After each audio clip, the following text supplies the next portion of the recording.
Tony, thank you.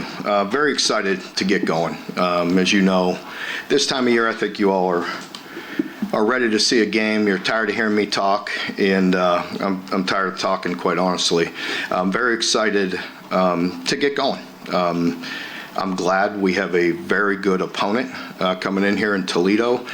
Jason Candle has been extremely consistent. He and his staff have been there together for a long time. They are definitely a worthy opponent. Last year with 2 Power 4 victories, beating a tough Mississippi State team. I know how hard it is to go into that environment and win, and they obviously played extremely well last year. And then beating Pitt in the bowl game. You could see how resilient they are. 6 overtime win against Pitt, quite impressive. And then, us playing them in 2019, I thought, that was the year early in the season in particular with Terry Wilson healthy. I thought that we had a chance to have one of our best teams that we've had in a long time, prior to getting some quarterbacks hurt that year. Still finished strong and had a bowl victory. But I think we're really hitting on all cylinders early, and this game was very difficult. We were down 14-7, ended up going in at halftime 14-14. Got a big turnover to start the third quarter and kind of pulled away, but very difficult, tough game. And we expect that again. It's a team in the MAC that's predicted to pick number 1 or to finish first in the MAC. I believe they're receiving already 13 or 14 AP top 25 votes. So they're a team that you have to beat. They are not going to beat themselves. They're very sound. They're very well coached. And we're excited about that opportunity. For our team, we've been working hard. You've heard me talk about it. I'm proud of this team and the work that we've done to get to this point, and it's time to go tee it up. And I'm glad game week is here, and we have to go play some good football. And if we want to change the narrative, then we have to go play well. And our performance will dictate what's said about us. And it's time to tee it up and go play. Mark, can you talk a little bit about Gleason and what problems he kind of presents from the pocket? He's obviously a year or two of in the system or being a starter, quite impressive last year with the way he threw the ball and getting very valuable yards through running as well. They have designed quarterback runs that he gets the tough, aggravating yards and critical first downs, and then he also does a very nice job of buying time. So quite a bit of experience for him. Very good player. You're obviously familiar with the running back too, Chip Trainum. What do you expect from him in this game? Yeah, Chip, just who he is. A tough physical back. It's unfortunate that he really, unfortunately wasn't very healthy here, but we know what he's capable of when fully healthy, and I would expect in game 1 that he'll be ready to go. But very physical, very good back. I think the expectation all along was that Zach would be the starter at quarterback. Last week at Louisville, you made sure to remind us all that it wasn't official yet, so what kind of made it? Well, I think, the big thing is it wasn't what Zach wasn't doing. I think it was Cutter really playing well, in particular down the stretch of camp. I'd say the last 10 days, and he just seemed so much more comfortable, so much more confident and playing at a higher level. And I think they were both playing good, and that we need that. As you know, it's a very difficult schedule we have in front of us, and we need all hands on deck. And so I'm quite confident in both of those guys. Mark, it looked like on the depth chart there were a lot of oars to wide receivers. Is this a case of just not, should that worry people, or should they be confident that there's a lot of guys? Well, I wouldn't put any or on there for anybody. I didn't believe that couldn't go out and play winning football. I would just simply leave them off the depth chart, or leave them second. And sometimes it's a rotational thing. You got guys that are playing consistent, and there's no clear separation. In some positions, as you know, there's more of a rotation than others, and that's certainly one of them. Calzada recently talked with us about embracing the role as being a game manager. That's usually pretty taboo, but how do you think he fits that, and what are your sort of expectations from him in that role? I think he's tried talking himself into that, because I think he likes to get the ball down the field and take some shots. And I think that's just through coaching, because when things are there and checkdowns are there and, keeping the chains moving, those are things he has to do. And he's done a better job with that. So I think he's probably alluding to that. I don't think you've had a defensive player return punts in your tenure here. What about Ty? Yeah. Do you like it? I think, Coach Norvell wasn't, Boulware wasn't around. Jay wasn't around when Ty was playing baseball back in the day, So he's a good baseball player, and so he gets a good beat on it, and he's done a nice job of fielding the punts. I think a year ago that we lost some critical yardage from time to time, not fielding those things, and Ty's done a nice job, and he has that baseball background, and so that helps. Mark, when you've talked in the past about special teams, you've reminded us about kick coverage and how effective you've been. How do you feel about that? Well, we have to go out and prove it again, and that's the thing. But overall, the special teams have been extremely solid, not only with the kickers, but with the coverage units and the protections and all that. And we have to go do another, very good job this year. I'd like to, generally when we're doing well in special teams, we don't talk about it in here, so let's hope that it's quiet here that way, right, Mark? Mark, can you talk a little bit about what looked to me to be strength versus strength, their receiving core, which is really deep, and your defensive backs that have really come on? Yeah, I think, I also want to compliment their secondary. I think they have a very good secondary as well. But certainly their receivers are very good. Two players that gained all MAC honors a year ago, and with their quarterback in the system. I mean, these guys have been together for a long time, so they know what they want to do. They always are very well coached. But we have to play great team defense. That's it. Yes, our defensive backs have to do their job, and they have to cover, and they have to win some one-on-ones. But we also have to have great pressure. We have to be very disciplined in our lanes, because sometimes guys want to get pressure and predictable pass, and we get out of our lanes. And you have a quarterback, as we mentioned, that has the experience to buy time. So we have to play great team defense. Mark, we got a couple games this weekend, and then that one over in Iowa, there was a lot of fumbles, a lot of early mistakes. I know rain played a part of it, but how much do you try to coach those game one mistakes out of the team before you get to game one? Yeah, I think there's a fine line there. I mean, we harp on ball security all through camp, each and every day. It is critical. The staff and I already talked about it this morning in our morning staff meeting, and re-emphasizing that. But again, we want to play aggressive. We want to continue to do, build on the good things we've done through camp. So we don't want to play timid. But preaching ball security is something that we have to do all year. In general, we have to be better at turnover margin. At the end of the year, I want to see us making a gain in that area. There's always you don't know until you know, right? There's always some uncertainties out there. So what are some of those uncertainties that are on your mind before you actually get to see how your team plays on the field? No, you want me to give you a specific outline for this? Come on now, you're not going to go there. I mean, I think it's fair to say in game one, I probably sat here in some form or fashion, talked about this. Everybody's excited for game one, and we're tired of playing against each other. But game one, what I try to head off, and it's through experience. We talked about games we've had in here where we exploded in the first half and didn't finish, and guys let their emotions get out of control and things of that nature. So those are all things that I will touch on with them of handling the environment, handle the situation, and making sure we're thoroughly prepared throughout this week, but also being consistent throughout the game. There's going to be adversity in every game. How are we going to respond to that? And, and again, just try to be as consistent as we can for 4 quarters.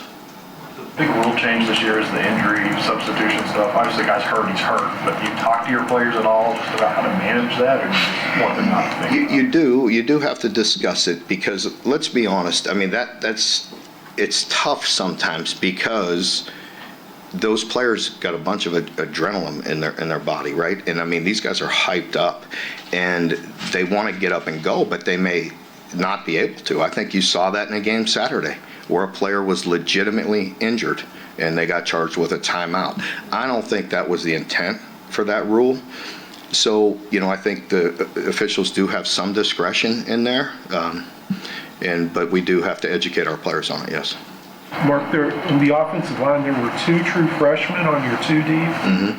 So are those guys, are they going to play, or how deep can you go? Well, I think you heard me talk during preseason camp when I talked about the O-line depth. I felt like we had 8 guys that were prepared. We have some swing guys in there that can go, but we also have 2 true freshmen that we believe in and need to get them some reps, and so we're not opposed to playing them.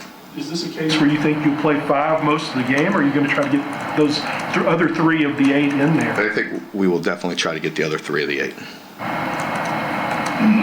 Mark, I know you're tired of talking off-season stuff, but we did find out on Friday that the league is moving to 9 conference games next year. So what were just your thoughts whenever that became official? I felt like that I was prepared for that to come.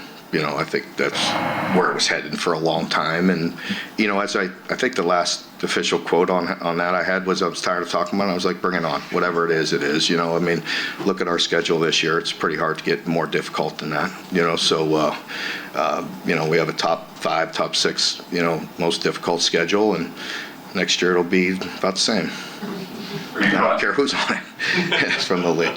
Yeah. They're keeping the mandate, too, to preserve the Louisville game. Are you excited to know that series isn't going away? Yeah, I think I said that. I think I was on the record again the last time we talked about it and said that, that I was for that. Mm-hmm. Mark, I think on October 23rd of 2023, on your radio show, somebody asked you about Tennessee, and whether Kentucky would be playing them annually moving forward on either the 8 or 9 game format, and you said no.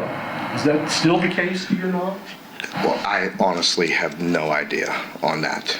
So I don't remember. I really don't recall, 2023 and what we were discussing there. It was at the 27.28 point of the show. No, I don't think you would come in here without. I see you reading. When you start reading like that, I'm pretty sure I believe you. So I'm not questioning you at all. I'm just saying I don't recall that in 23, but I could promise you going forward, I have no clue. I've had a lot to do, and I felt like, that's out of my hands. And let's be honest, but people ask me my opinion and everything, and I know I've been in this league for 13 years, but I could promise you the people above me don't really care what I think about that, and at the commissioner's office and the commissioner's level and presidents, they're, I think everybody has to do what's best for the league. I understand that. I believe in the leadership, of this school and in the conference, and it is what it is, so I'm not going to change that no matter what my opinion is. Mark, do you feel like from talking to your colleagues, do the coaches have a big enough say in this kind of thing? No, we don't really have any say. No, none. Mark, talking to Chris Collins last week, those 3 nickels you have listed all kind of do a little different things. How much will that be kind of situationally? And we know that's a really important position. It is. It's a position that we are still, we're confident in those 3 guys. They bring different elements, and, we'll see how that progresses throughout the year. But I like all 3 of those players. I think they bring something. You talked about how you're feeling pretty good about the health. Is there any other significant things going into this game? No, I think we're in pretty good shape. For coming out of camp and being able to take as many physical reps as we had, I think I'm pleased with where we're at. And there may be a player or 2 throughout this week that we'll see, but in general, we're in pretty good shape. Mark, you said you were glad that you had a good team this first week, good opponent.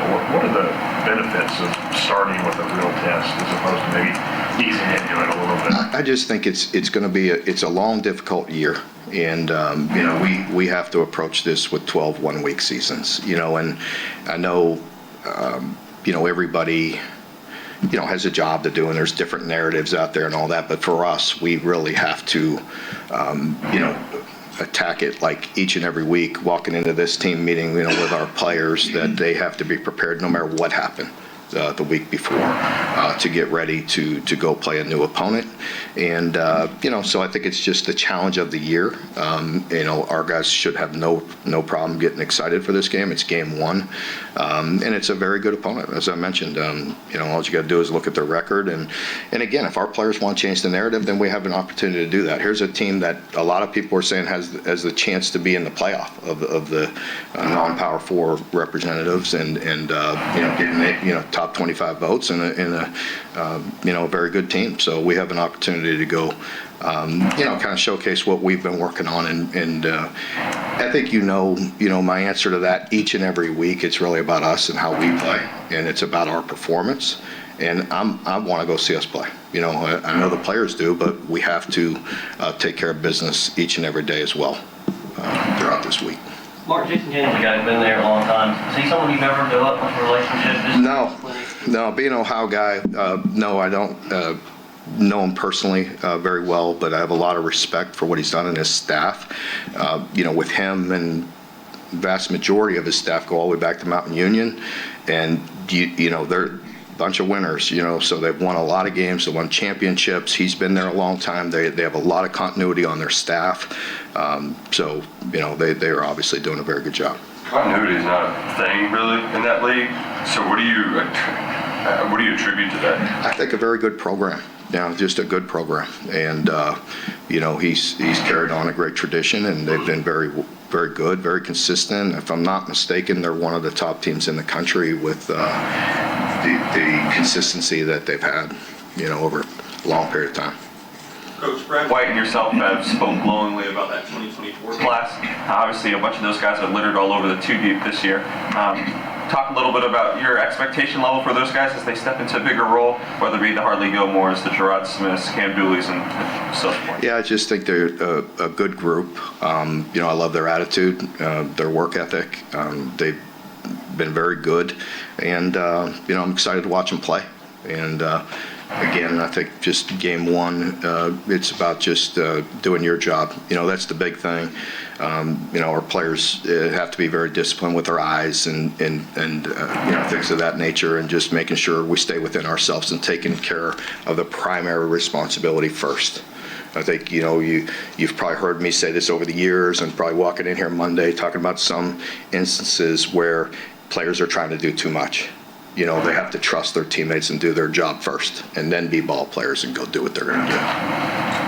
Mark, Tony mentioned that this is your 13th year, it's your 13th season opener, so you've seen a lot of these. How are you now compared to coming through the years? You've seen a lot of season openers. I have, and I think, coaches say this all the time, and I certainly feel like this. You try to not make the same mistake twice, and so things that have happened in openers before, I really try to head off and make sure we're prepared. I feel like the staff, we've been very thorough going through camp, but you have to go play. And as I tell the team often, a lot of games come down to situational football, and there's no way we could replicate every situation that's going to come up with us.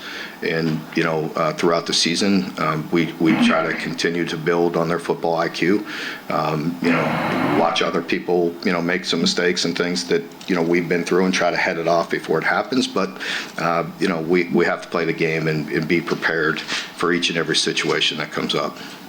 Throughout camp, where did you see the biggest step forward? I'd say just consistency. Throughout camp, I think, towards the end, I just felt like we were playing cleaner football. I think I feel like we are a physical football team again. I hope we can go prove that.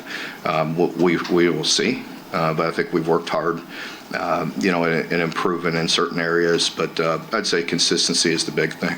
Mark, what are you seeing from Jagger Burton as he tries to make this transition to center for the second? I'd say Jagger just, again, getting better with every opportunity.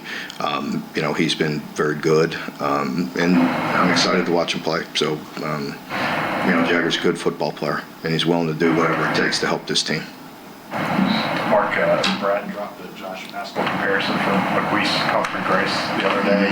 Didn't want to put that pressure on him, but as that kind of position, what have you just seen from him throughout camp? Yeah, Yeah, he's a quiet guy. You know, he just kind of goes about his business, but he's a guy that definitely can create some pressure. As you know, we needed to improve in that area. He's one of the guys that we're counting on to step it up in that area. But he's an athletic guy that can gain some steps on the quarterback quickly, and hopefully he'll continue to show us that. Very good. All right, thank you all. Thanks.